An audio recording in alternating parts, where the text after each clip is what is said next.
What's up, y'all? You're tuning in to the Dedicated Podcast. Hello la team, j'espère que vous allez bien. Alors, avant de démarrer, je voulais m'excuser. En effet, il n'y a pas eu d'épisode la semaine passée, mais c'était simplement parce qu'il n'y a pas eu énormément de sorties qui m'ont parlé. Il n'y a pas de choses qui m'ont vraiment plu.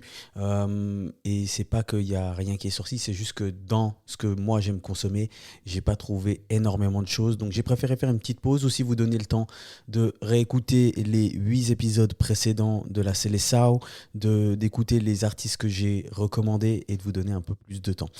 On revient avec la Seleção numéro 9 comme Luis de Nazario, Ronaldo, a.k.a. Il Fenomeno, a.k.a. R9, a.k.a. le meilleur 9 de tous les temps. La Seleção. Premier artiste dont on va parler, c'est Gradure qui a sorti son album Décennie. Alors, pour remettre un peu de contexte, il arrive autour de 2015 avec les freestyles Chegué. Ensuite, il enchaîne avec quelques projets, L'Homme au Bob, Che Guevara, etc. Et franchement, à ce moment-là, c'était une vraie vague, une grosse énergie, une trappe très très inspirée des États-Unis, mais c'était vraiment un raz-de-marée. Moi, à cette époque-là, j'ai beaucoup aimé, j'ai beaucoup écouté. Et là, depuis quelques mois, on sentait qu'il se passait quelque chose. Il a remis les freestyles Chegué sur les plateformes. On le voyait aussi dans le cadre de son projet Congo. Et il avait aussi annoncé son album et qui vient donc de sortir ce vendredi, je répète, Décennie. Alors, je trouve que c'est un projet où on retrouve tout ce qu'il sait faire. Il y a de l'autotune, il y a du rap brut, avec pas mal de prod assez calme, mais parfois sombre. Il pose vraiment avec ses textes. On sent qu'il y avait un thème qu'il voulait ramener à plusieurs reprises. Il avait des choses à régler, il avait envie de parler des gens qui l'ont trahi, des gens qui lui ont pas fait confiance. Donc tu sens qu'il y a un côté vraiment personnel dans cet album. Côté feat, il y a du monde. On va retrouver par exemple SDM, Ninho, Niska, il y a aussi Timar. Personnellement, les featuring avec Ninho et SDM, je les ai trouvés solides, mais sans plus. Par contre, le feat avec Niska, je trouve que ça sort vraiment du lot. Je trouve que Niska, il a fait une vraie performance, donc j'ai beaucoup aimé ce son. Après, je vous cache pas que j'ai pas encore écouté le projet assez de fois. Je trouve qu'il n'y a pas un son qui ressort, mais c'est pas forcément ce que je cherchais. Pas forcément besoin d'un tube. Il y a plusieurs morceaux où j'ai bien accroché. Et surtout, quand les prods, elles sont sombres comme ça et ils rappent de manière très directe, moi, ça me plaît. Je répète, Gradure, Décennie. La Seleção. Deuxième artiste dont je voulais vous parler, c'est évidemment Kehlani qui a sorti son album éponyme Kehlani. Elle a pour moi clairement signé le son R&B de l'année 2025 avec Folded. Je pense que vous l'avez tous écouté et réécouté. Franchement, c'était un raz-de-marée ce titre. Ça faisait longtemps qu'on n'avait pas eu un morceau R&B qui dominait autant. Donc ça m'a énormément plu. Je l'écoute plus trop en ce moment, mais j'ai eu une période où il tournait assez en boucle. Et forcément, avec un titre comme ça, il y avait énormément de pression autour de l'album et nous aussi, je pense qu'on avait énormément d'attentes. Et on se demandait surtout qu'est-ce qu'elle a en réserve. C'est, je pense, la question qu'on se posait tous.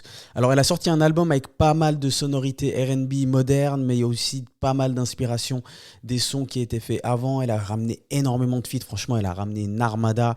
On va retrouver Usher, T-Pain, Missy Elliott, Clips, Lil Wayne, Leon Thomas. Bref, il y a énormément de featuring. Personnellement, mon titre préféré en featuring, c'est celui avec Lil Wayne. Ça m'a vraiment ramené une vibe un peu de Carter 3, etc. Malgré ça, je pense que ma hot take sur le projet, c'est que j'ai préféré les sons où elle est seule plus que les feats. Globalement, j'ai pris du plaisir à écouter cet album. Ça m'a plu, ça m'a parlé. Je dois encore lui donner un peu de temps. Et je ne vais pas dire que c'est l'album de l'année, mais ça reste vraiment un projet que j'ai beaucoup apprécié et que je vais réécouter encore pour me faire mon avis final. Je trouve qu'elle a très bien réussi à reprendre des sonorités à l'ancienne, de faire des titres avec des rappeurs, avec un refrain R&B. Ça faisait un moment qu'on n'avait plus ça, ou alors qu'on n'avait plus ce genre de morceaux qui étaient aussi bien faits.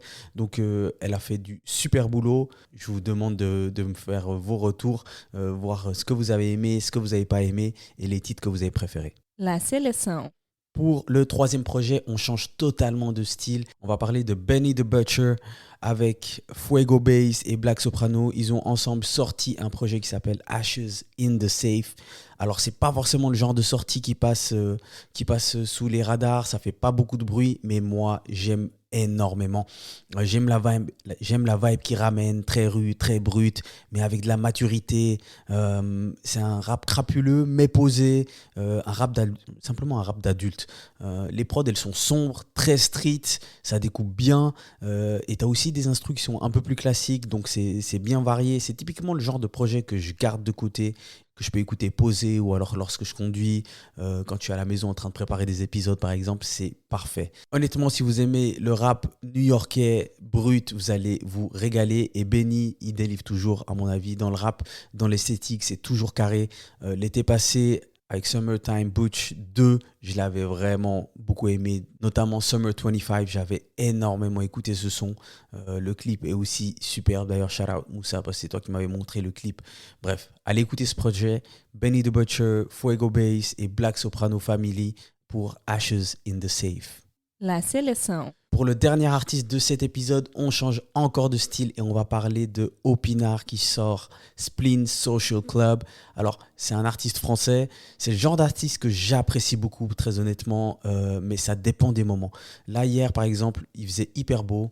Je marchais, j'ai vu que l'album était sorti et je l'ai lancé et c'était parfait pour moi. Ça avait une vibe très solaire, ça avait une vibe très dansante, très joviale, et c'est exactement ce qu'il me fallait quand je me baladais. Et pour être honnête, même quand il aborde des thèmes différents, je trouve qu'il y a toujours une légèreté et quelque chose de très agréable. J'appellerais ça vraiment de la feel-good music. Je trouve que musicalement, c'est très riche, c'est jazzy, c'est soul, il y a des touches R&B, il y a de la bossa nova, et tout ça en français en fait. On sent vraiment l'influence de Luigi, pas du copier-coller, mais dans la sensibilité et dans la musicalité, je retrouve énormément du Luigi.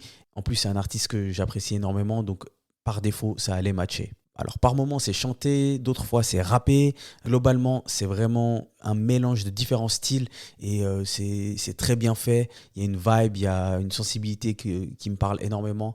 Donc, je répète, Opinard, Spleen Social Club, allez écouter ça parce que j'ai trouvé que c'était très bien fait. Bravo. Alors voilà l'équipe, on va se limiter à 4 artistes et 4 projets aujourd'hui. Je répète, Gradure, Kehlani, Benny the Butcher, Fuego Bass et Black Soprano Family. Et finalement, Opinard. Je vous mets leur son dans la Seleção playlist que vous pourrez retrouver sur Spotify. N'hésitez pas à me faire vos retours, je suis très curieux de savoir ce que vous en avez pensé. On va évidemment se retrouver la semaine prochaine. En attendant, vous pouvez aller jeter un œil sur ce qui s'est passé aux Flammes. Je vous laisse faire votre avis. Moi, j'ai regardé, j'ai mon avis. Je ne sais pas si je vais le partager peut-être dans un épisode. On verra. Sinon, il y a aussi le film de Michael Jackson qui est sorti. Donc, je pense que je vais aller assez rapidement le voir et me faire mon avis. C'est assez mitigé, mais je me dois d'aller le voir quand même. Comme j'ai dit, on se retrouve la semaine prochaine pour un nouvel épisode. J'ai encore pas mal de choses qui sont en préparation.